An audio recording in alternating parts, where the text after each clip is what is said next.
Well, I'm so glad that we get to be together for At the Table and that you've decided to be a part of this group. And I think that this is going to be a journey where we're going to dive deeper together. We're going to get to know each other better, and we are going to experience some good things at this table.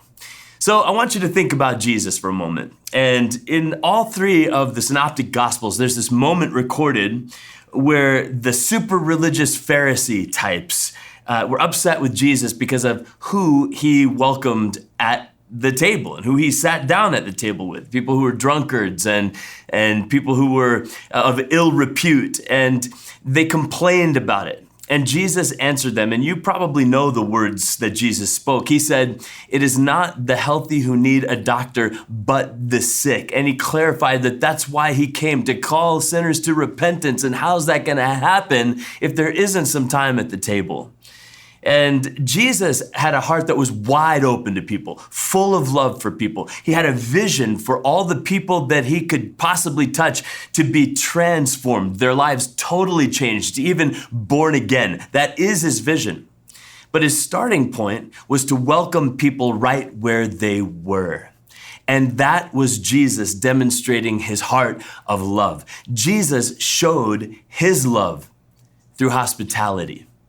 Through hospitality. I want you to catch this from the scriptures in 1 Peter 4:9. It says, "Offer hospitality to one another without grumbling." And that's a good word, and it's a word for us to learn to put into practice. Offer hospitality to one another without grumbling. So we're going to break into that word just a little bit. Hospitality. You know, when I hear that word hospitality, I hear the syllables of the word hospitality, but I kind of feel the word stress inside, because I hear hospitality and first thing that comes to my mind is, oh dang, I gotta go pull all the weeds, I gotta sweep the patio, I gotta put all the junk into the junk drawer. It looks like we're gonna have to start a second junk drawer now. We're gonna have to vacuum all the floors, we're gonna have to clean up all of the nooks and crannies, we're gonna have to put extra decorations out, we're gonna have to find a whole bunch of extra goodies and groceries that we wouldn't normally have, and then when it's all done, we're gonna have to stay up till like midnight cleaning it all up. And that's what comes into my mind when I hear the word hospitality. But you know what? That may be included sometimes in hospitality, but what hospitality actually is way different than what I just described. Hospitality is this. Hospitality is to openly love and receive friends and strangers in a gracious, generous way. It is to treat outsiders like insiders, to embrace rather than to exclude, to pursue and invite others into moments where community and relationships can grow. That's what Jesus did. That's hospitality. That's love moving through people and community. And that's what we really want to practice in our hospitality. So I want to give you three ideas about hospitality, and not an exhaustive list by any stretch of the imagination, but three particular ways that you and I can engage hospitality at deeper levels in our lives. So the first is simply this: get better at greeting people. I know, right? Sounds so simple, doesn't it? Get ready to get better at greeting people. I don't know what it is, but I guess I grew up with a model in my dad that was all about work and kind of putting the nose to the grindstone, and there's some good aspects to that, but I sometimes have a default setting, which is to almost have blinders on, and I'm gonna just get my task done, just do my thing, and if there happen to be other human beings that are in existence, I didn't know. You know, that's not exactly a very hospitable way to be.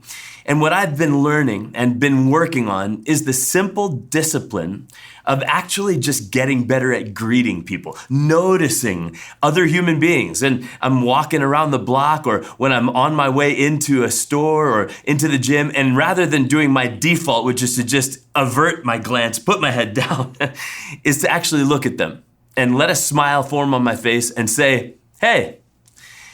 It is actually a little challenging for me, but it's a discipline that I'm growing in because of a value for hospitality. Get better at greeting people. The second is this: welcome people into your home without hype.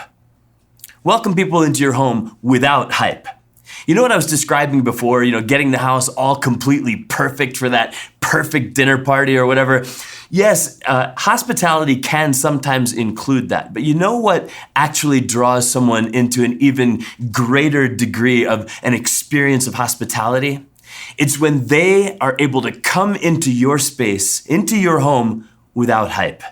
And maybe they come in and there's still that basket of laundry sitting on your dining room table, and so you're gonna have to eat together at the kitchen island, and there was no time to make a perfect meal, so you're doing what they do, which is pull out the frozen pizza from the freezer. And you know what ends up happening is that person ends up feeling more included, more engaged with your actual life. And there's a deeper flow of hospitality that can actually happen when you just welcome people into your home without hype. And so the third simple way to step up your hospitality would be to engage people with curiosity. Engage people with curiosity. Here's what I mean. When you have a chance to get together with somebody, of course you have lots of things that are going on in your life and opinions that you have and experiences that you've been through that you would love to just download and share all about. But you know what hospitality might call you to do? To engage with curiosity, and that is to just begin to ask questions. Ask that other person about their story, their experience, what they've learned, what they've been experiencing recently, what they've been enjoying recently, what challenges they've been up to handling recently, how they've been experiencing God recently. Anything that is a kind of a curiosity about that person is a way of being hospitable. It's actually about love being communicated. And rather than being interested in yourself and the stories that you want to share about your own experiences and preferences and opinions, set those aside. Practice hospitality by engaging with curiosity, asking those questions that let someone else feel valued, included, and engaged, because that's what hospitality is. Let me tell you one more time. Hospitality is to openly receive and love friends and strangers in a gracious, generous way. It's to treat outsiders like insiders, to embrace rather than to exclude, and to pursue and invite others into moments where community and relationships can grow. So let's talk about it. Let's talk about it together, how we're doing with hospitality, and let's talk about how amazing Jesus is in his hospitality, of the kinds of people he would welcome to his table, even though they might not have lined up with all of the things in a religious sense. But let's talk about it together, how we can grow personally in extending and expressing hospitality. Let's talk about how goodness is brought to the table when we step up our hospitality.